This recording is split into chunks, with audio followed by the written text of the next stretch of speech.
હાય. શું થયું? સોરી આદિ, મને ખબર છે લેટ થયું એટલે ગુસ્સો કરો છો ને, પણ જો ને આ રસ્તામાં કેટલું ટ્રાફિક હતું. અહીંયા પહોંચતા પહોંચતા મને લેટ થઈ ગયું. આઈ એમ સો સોરી. શું કામ આવું કર્યું? હવે રસ્તા પર મારું થોડી ચાલે, કેટલા બધા વાહનો હતા, બધાને મારે કેમ કહું કે સાઈડ મારો એમ? હું મજાકના મૂડમાં નથી મીરા.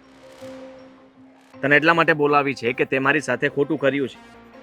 એક મિનિટ, શું ખોટું કર્યું છે મેં? શું વાત કરો છો તમે? કઈ વાત છે? કેમ, તને નથી ખબર? તું વાત છુપાવે છે ને? તારી સાથે સગાઈ નહોતી થતી તો તે મને કહ્યું શું કામ નહીં કે મારામાં કઈ ખામી છે? એક મિનિટ, કઈ ખામીની વાત કરો છો તમે?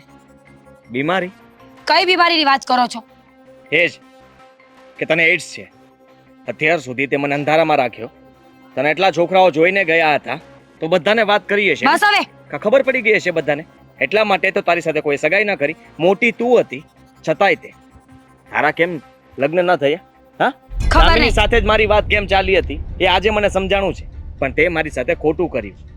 મેં તારા પર વિશ્વાસ મૂક્યો, મને તું ગમી એટલા માટે મેં તારી સાથે વાત ચલાવી અને તે આવું કર્યું. બસ હવે, બોલે જ જાઓ છો, બોલે જ જાઓ છો. તમને કોણે કહ્યું? શું બોલો છો એનું ભાન પણ છે તમને? આટલી મોટી વાત કરતા તમે સહેજ પણ વિચાર ના કર્યો? વિચાર ક્યાંથી કરે? તારા જ ઘરમાંથી કોઈ સભ્ય આવીને મને કહે તો પછી મારે વાત માનવાની કે નહીં માનવાની? તું જ બોલ ને.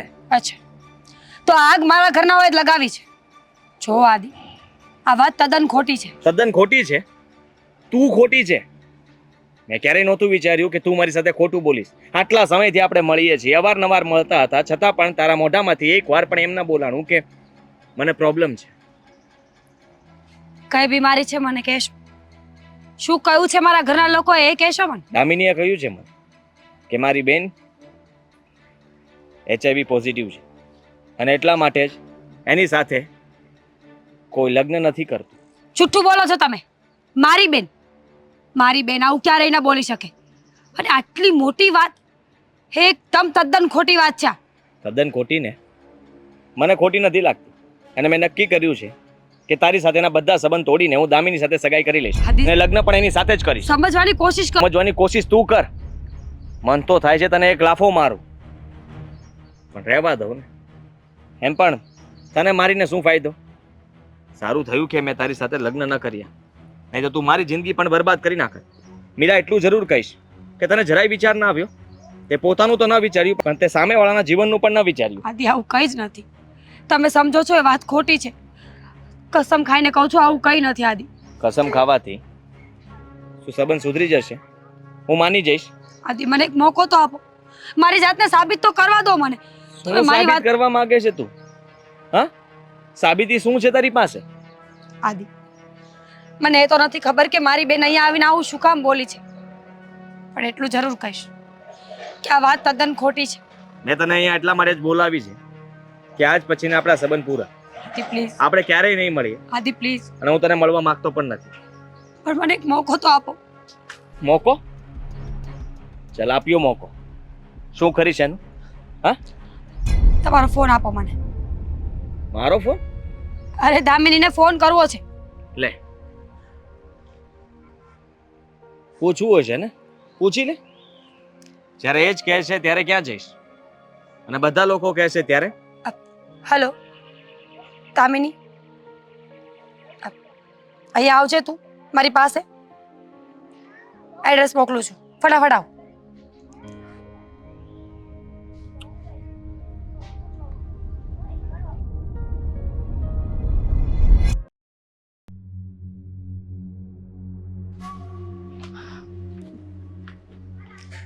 ઘરે પણ વાત કરી શકતી હતી ને, અહીંયા બોલાવવાની શું જરૂર હતી? કેમ તકલીફ પડી આવવામાં? કામ હતું અને ઘરે વાત થાય એમ નહોતી ને એટલે અહીંયા બોલાવી છે. કેમ વાત નહોતી થાય એમ? એવી તો શું વાત છે કે તારે અહીંયા જ વાત કરવી પડે એમ છે? આદિત્યએ મારી સાથે સગાઈ તોડી નાખી. તો શું? તારા માટે તો ખુશી હોવી જોઈએ ને. સારા સમાચાર આપ્યા છે મેં તને. Good news. હું તો ખુશ જ છું ને. તને કોણે કહ્યું કે હું દુઃખી છું? આઈ એમ વેરી હેપી. અને મમ્મી પણ બહુ ખુશ થશે. દામિની, આવું શું કામ કર્યું છે એ મને કહીશ? જ્યારે આદિત્ય તને જોવા આવ્યો, જ્યારે લગ્નની વાત ચાલતી હતી, ત્યારે તું ચોખ્ખી ના પાડતી હતી ને કે તને એ નથી ગમતો. તો પછી હવે આવું શું કામ કર્યું? શું કામ કર્યું? અરે આદિત્યએ તારી સાથે સંબંધ તોડી નાખ્યા છે, એમાં તું મને શું કામ બ્લેમ કરે છે? આદિત્યને જઈને પૂછ કે એને શું કામ સંબંધ તોડ્યા. તે જેને કહ્યું હતું ને કે મારી બેનને HIV છે, બોલ. અને એવું તને કોણે કીધું? આદિત્ય. એણે કીધું અને તે માની લીધું.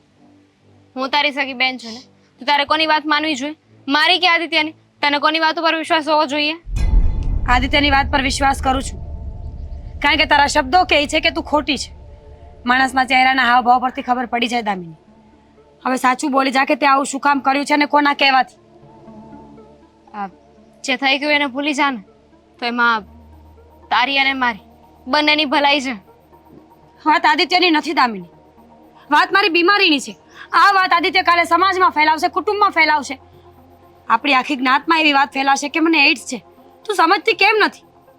તો શું થવાનું છે? એમ પણ તને તો કોઈ છોકરો મળવાનો નહોતો ને. આ તો તારા નસીબ સારા હતા કે આદિત્યને પેલી નજરમાં તું ગમી ગઈ. પણ તું મને એ કહીશ કે આ વાત તે શું કામ ફેલાવી છે? હવે તું એટલો ફોર્સ કરે છે ને, તો સાંભળ. મને આદિત્ય સાથે લગ્ન કરવામાં કોઈ ઇન્ટરેસ્ટ નહોતો. આ મમ્મીએ કહ્યું ને એટલે મેં એને જોઈ લીધો, અને હું એની સાથે લગ્ન પણ કરવા નહોતી માંગતી. તો શું તો?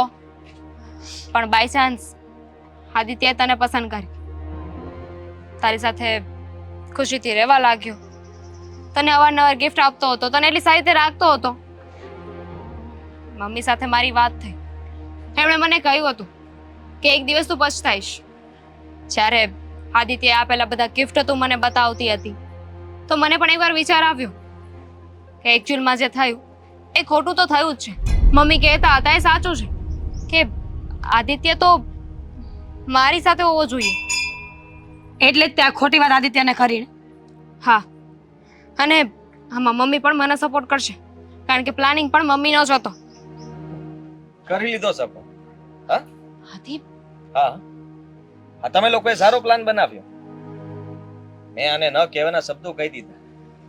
તું જેવી રીતે મારી સાથે વાત કરીને ગઈ હતી એ પ્રમાણે તો મને લાગ્યું કે તું સાચી છે, પણ ના, અહીંયા પણ મીરા જ સાચી નીકળી. બિચારી મને કહેતી રહી કે હું સાચું બોલું છું. સારું થયું કે તારી વાતમાં આવીને આ સંબંધ તોડીને હું જો જતો રહ્યો હોત તો સાચી હકીકતની મને જાણ ન થાય. પણ મીરાએ જ કહ્યું કે હું સાચી છું, અને હું દામિનીના મોઢે જ બોલાવી દઈશ કે એ લોકોએ શું કામ આવું કર્યું. એટલે આ બધું તમારો પ્લાનિંગ હતો? પ્લાનિંગ? તું આને પ્લાનિંગ કહે છે? પ્લાનિંગ તો એને કહેવાય છે તે અને મમ્મીએ કર્યું. પરિવારના કોઈ સભ્યની સારી વાત ન કરો તો ઇટ્સ ઓકે, પણ નબળી વાત કરતા જરા શરમ ના આવી?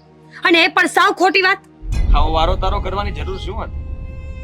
આ તું મને ગમી હોત તો હું તારી સાથે રહેતો હોત. મને એ ગમી એટલા માટે એની સાથે રહું છું. જો આ તે અને મમ્મીએ સારું નથી કર્યું, અને હવે મને તમારા ઉપર તો વિશ્વાસ પણ નથી. કાલ સવારે તમે ગમે તે મીરા સાથે કરી શકો છો. એટલા માટે મીરા, હું તો તને કહું છું કે ચાલ મારી સાથે. તારે ઘરે જ જવાની જરૂર નથી. આથી જ એ ઘર સાથે બધા સંબંધ તોડી નાખ. છે જવાબ તો આપી દે. માફી માંગવી હોય તો માફી એ માંગી લે, કારણ કે આ છેલ્લો મોકો છે તારી પાસે. સમજ્યા કે મમ્મીને અત્યાર સુધી હું ક્યારેય પસંદ હતી જ નહીં. હર હંમેશા એ આપણી બંનેની વચ્ચે વારો તારો કરતા હતા. પણ તું, તે આવું શું કામ કર્યું? તો મારી બેન હતી. હર હંમેશા મેં તને સપોર્ટ કર્યો છે, તે મને સપોર્ટ કર્યો છે બધી વસ્તુમાં. તો જિંદગીના આટલા મોટા ફેસલામાં આવું કેમ? છો આઈ સોરી. હું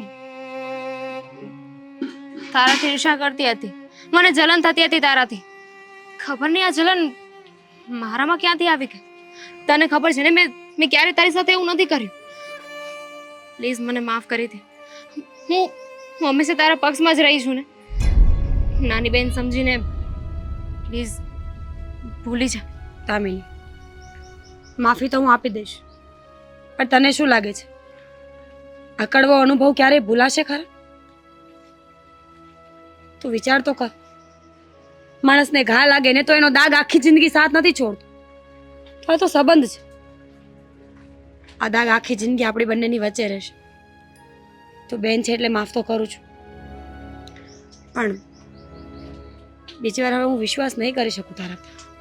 શું હું મમ્મીની વાતોમાં આવી ગઈ હતી. પ્લીઝ પ્લીઝ તારે કઈ હેલ્પ જોતી હતી તો મને કહેવું હતું ને. અમે મદદ કરત તારી. તારે ગિફ્ટ જોતી હતી તો તારે પણ કહેવું હતું, તને પણ આપત. રહી વાત મમ્મીની, તો મમ્મીએ પણ બોલવું જોતું હતું કે અમને રૂપિયાની લાલચ છે અને એટલા માટે જ અમે આવું બધું કરી રહ્યા છીએ. કારણ કે તું મમ્મીની વાત વધારે માને છે ને. હા, નહીં માનતી હોય પણ કહી દેજે મમ્મીને કે આદિ હવે મીરા સાથે જ જાય છે ને ત્યાં જ રહેશે, ઘરે ક્યારેય પાછી નહીં આવે.